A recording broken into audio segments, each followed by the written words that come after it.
Hey guys, I got a question for you. You ever make a mistake, like really mess something up? Of course you have, right? We all have. But have you ever made a mistake so bad that you left behind a giant rock wall out in the woods as an eternal monument to your failure? Well, if you're Henry Ford, you have. What we're sitting in front of here in Sudbury, Massachusetts is a failed dam meant to create a reservoir out of the waters of this little brook bubbling along at my feet here. As you can see, it's not really working. Not much of a pond or lake up here at all. 30 feet tall, over 900 feet long, Henry Ford spent thousands of dollars and over 15 years of his life trying to get this thing working right, and it just never happened. Nowadays, everybody literally calls this thing Ford's Folly. But why didn't it work, right? And why was one of the richest men in the entire world so obsessed with damming up some tiny little stream out in the middle of Massachusetts? Well, the story actually goes a lot deeper than just this dam. You see, this thing is actually just the centerpiece of a much larger and more ambitious project and ultimate failure that Henry Ford took on throughout the 1920s, 30s, and even into the 40s. So let's set the dam itself aside for a bit. I'll tell you more about why it didn't work and all that kind of stuff later. And instead, let's go to the beginning of Henry Ford's fascination with Sudbury, Massachusetts.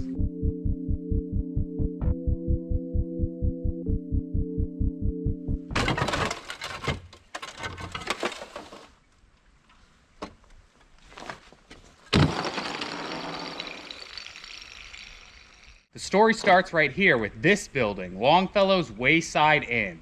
Not even a mile away from our dam, this little inn is the pride and joy of Sudbury. It first opened as Howe's Tavern back in 1716, and since it's still running today, it actually holds the title of the oldest continually running inn in the entire country. If you're a fan of poetry or literature, that name might ring a bell too. Longfellow's Wayside Inn.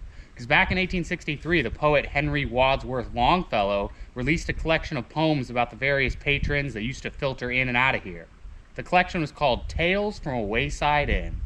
And it became so popular and so synonymous with this place that eventually everybody just started calling the building the Wayside Inn, and it stuck. Pretty cool, right? Well, Henry Ford thought so too. In fact, he was pretty much infatuated with it from the moment he first saw it back in the early 20s. So much so that he actually bought the thing in 1923, along with 60 acres of land that surrounded it. But he wasn't planning on just running a regular old inn. No. Old Hank had much bigger plans than that.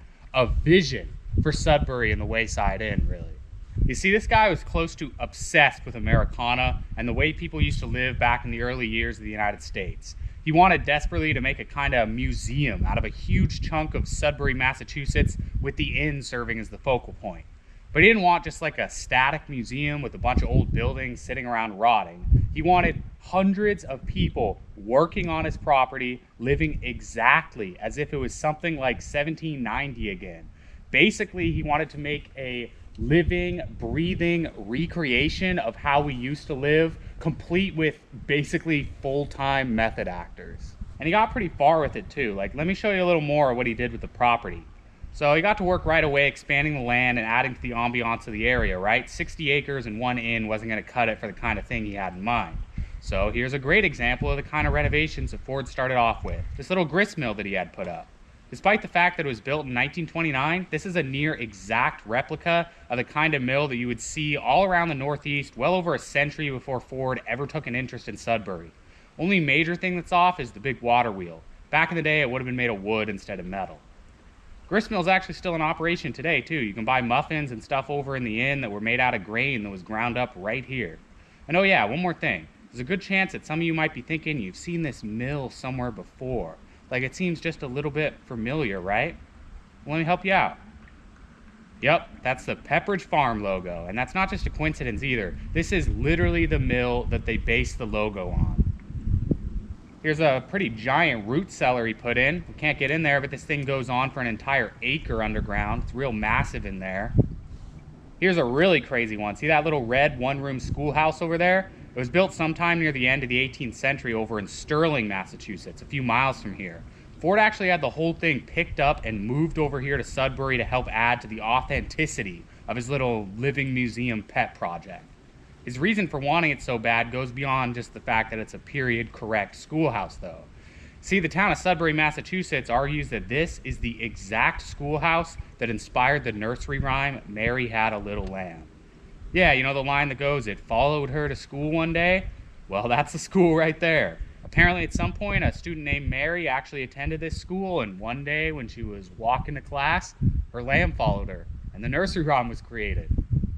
So you can see why Ford wanted the thing so bad, right? It is worth noting, though, that this schoolhouse's claim to fame is far from uncontested. Newport, New Hampshire actually argues that the rhyme originated in their town instead. There's actually a bit of a rivalry between the two places over the whole thing. Seems like Ford definitely thought he had the right schoolhouse, though. In fact, he even brought a lamb to the school himself after its reopening at its new location to kind of recreate the nursery rhyme. And according to this newspaper article from 1927 that I found about the whole thing, Lamb had a great time. And oh yeah, one more thing before we move on. You can find a whole lot of sources about this schoolhouse, right? Like web pages and newspaper articles and books, etc., etc. And they all go really in depth on the history of the schoolhouse and everything.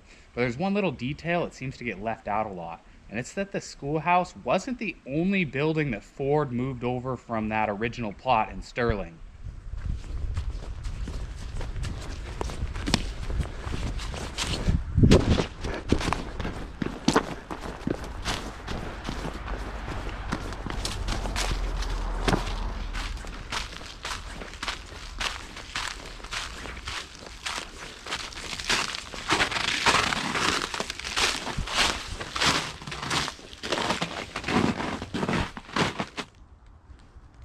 He actually took the outhouse with him too. Here's another building that Ford thought would help add to his vision, the old Sudbury County Store. He actually had this moved closer to the inn too. The website for this store has some pretty interesting claims on it. My favorite one is that Henry Ford intentionally redid the steps in the cellar of the store so that every third step had loose pegs in it, so it would creak whenever it was stepped on. Apparently he did that to help identify any burglars that might be sneaking around in the basement. Like the people working upstairs would hear the stairs creak and know that someone was down in the cellar trying to rob the place. I'll let you guys decide if you want to believe that one or not. Here's another cool little thing. Ford didn't just move buildings, he actually moved a whole road at one point. See this little road here right in front of the inn? This used to basically be the main road through this part of Sudbury, right up until Henry Ford's workers told him that the heavy traffic was messing with the foundation of the inn. So Ford spent thousands of dollars rerouting the road and then sold the entire new section to the government for just $1. And Ford's new section is still the main road through here to this day. It's right over here.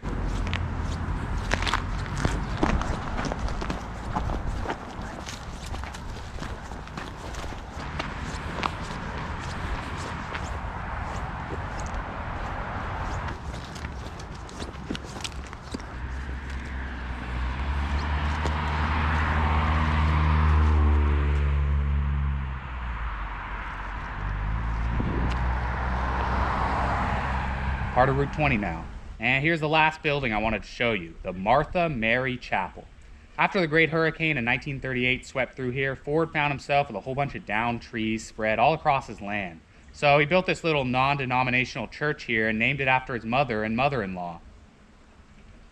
Ford also ran kind of like a small school for boys too, just sort of teaching like a bunch of Sudbury's young men about the trades and paying them to do like odd jobs on his property, stuff like that. But unfortunately, I don't think there's any of those buildings left for us to take a look at. But anyway, back to the wider point, you might be wondering why this project didn't work out, right? Well, this dam here is certainly part of it, but there are some wider reasons that we should get to before we come back to the actual dam. Probably the biggest one was Ford's inability to get a Ford Auto Company plant up and running in Sudbury. See, he wanted to set one up around here and turn Sudbury into a little like industrial town outside of his little time capsule property, of course. And it seemed like he was on the right track to get the job done too. He had deals brokered pretty quick with most of the landowners and farmers that he would need to buy out to get the water and land access he would need for the plant. But one guy held out, an Italian farmer named Giuseppe Cavaccio, who refused to sell his property, literally just 1.5 acres of land, for anything less than $300,000. And just for reference, Ford paid only $60,000 for the inn and that original 60 acres of property. Pretty crazy, right? And then when Ford decided he would match the demand, Giuseppe just said, you know what? Actually, I'm not selling for any price. This is my land and my farm. As you can probably guess, the other farmers that were losing out on their deals weren't exactly happy about that. Like, I read that Giuseppe had to deal with a whole bunch of visits from like his neighbors and select men for Sudbury and stuff like that, trying to encourage him to take the deal. Dang plane. I'm getting cold. It's like 15 degrees right now. All right, I think it's far enough away. Anyway, Giuseppe didn't just hold out though. He actually held out for a crazy long amount of time, literally a decade, of one of the world's richest men trying to give you a fortune for an acre and a half of land. Nowadays, Giuseppe is kind of like a folk hero here in Sudbury for that. Like, I literally read a bunch of like articles and books that use that kind of language verbatim, literally calling him a hero. Partially for refusing to budge on his principles, and partially for keeping Sudbury's identity as an agricultural community alive. I mean, it's pretty crazy how different things would be if he didn't hold out, right? Like, this part of Mass might look totally different today if its economy pivoted that heavily towards manufacturing instead of farming. But beyond just the whole Giuseppe situation, Ford had a few little hiccups with the Sudbury community. Like, I don't want to make it sound like he was hated here or anything like that. Far from it. You can find like a bajillion primary sources from people who lived here at the time that are all talking about how much they love him. But that being said, a project like this living museum thing kind of required the whole community to be in like basically perfect lockstep with him, right? Like, it's not really something you can halfway commit to. And it seems to me like there was enough little bits of tension that maybe people were just never going to completely be in the getting in line behind the guy. Like, look, I got a few newspaper articles I'll show you here from Sudbury back when Ford was working on his projects to help kind of illustrate what I'm saying. Like, here's an article about Ford getting sued because one of his employees hit a guy with a truck and broke his leg.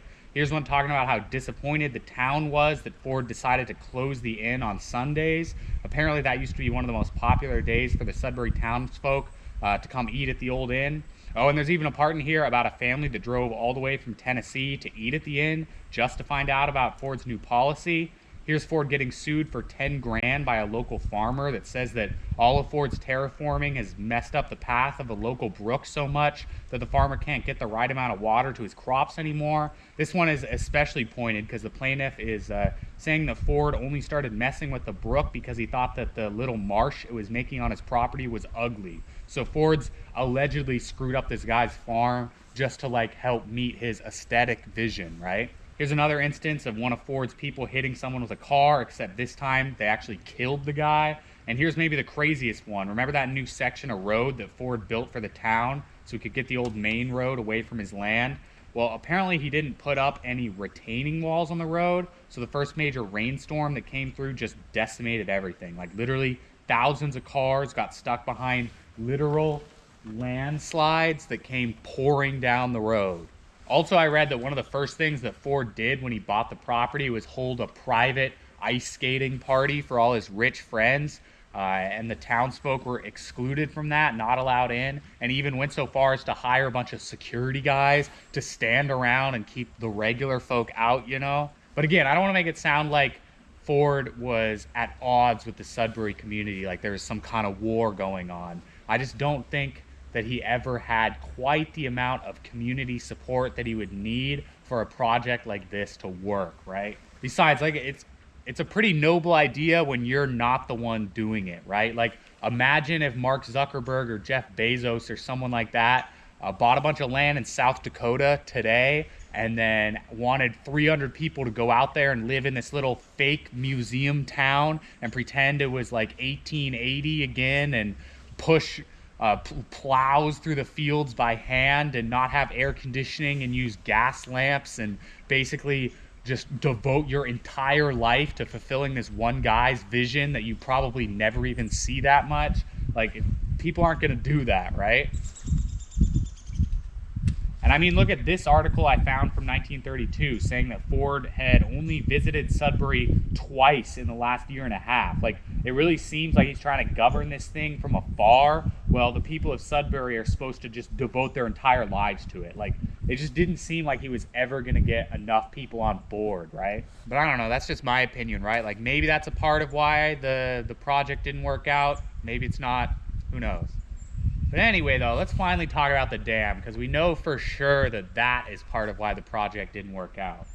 So first off, what was the point of this dam, right?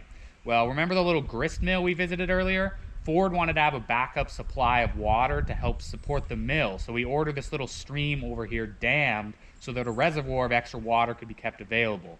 And keeping with his gimmick of only using period-correct structure and technique, he had the whole thing built with traditional means too. That means no motors, just man and animal power. They literally built this entire thing using only men and oxen. So you might think that was why the dam failed, right? It was built using outdated methods. Well, actually, the failure of Ford's Folly really didn't have much to do with the actual dam itself. The real culprit was the land that the stream and dam sat on. See, the bedrock underneath the stream here is what's called incompetent, which basically just means that it's weak and full of cracks and breaks. What that means is that the ground here is almost incapable of holding any water for a significant amount of time. The ground is just too permeable, so it just all sinks into the earth and comes out on the bottom of the dam. You can still see this happening to this day. Ford didn't just give up, though. He spent 16 years and probably a whole pile of money trying to get this dam up and running. But it just never worked, which meant Ford lost access to a pretty valuable supply of water for his little museum town.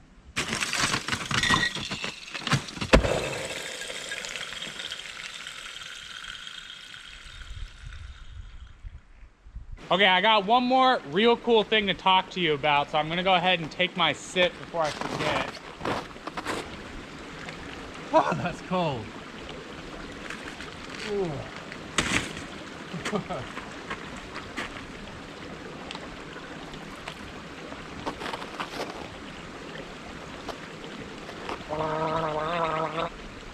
It's cold, it's clear, crisp even. Not even a hint of mud or rocks or leaves or anything like that. I'm calling this A-. It's actually pretty good. Alright, so like I said, I got one more thing to show you. And it's probably something that you might have already noticed on your own.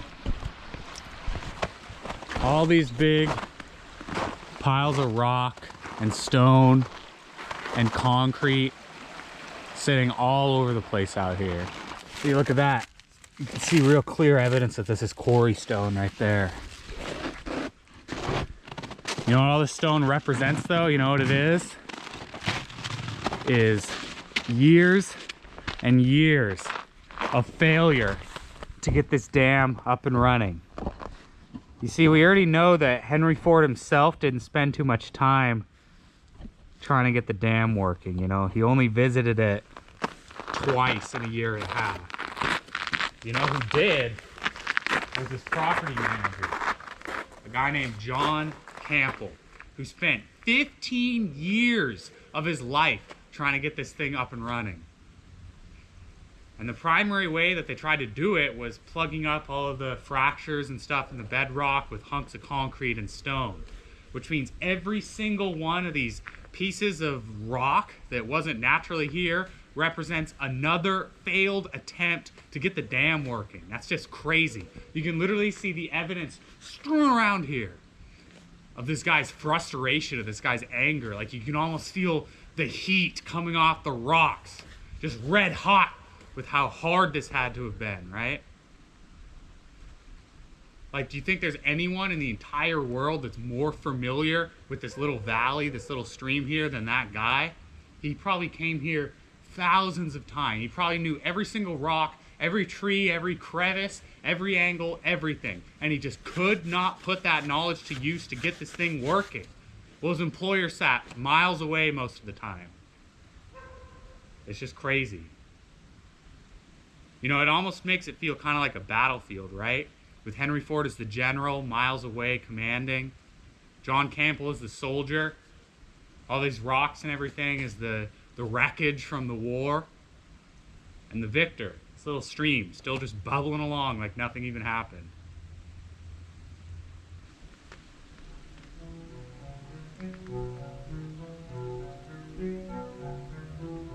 I think I gotta go home and look up whatever happened to John Campbell. See you guys next time.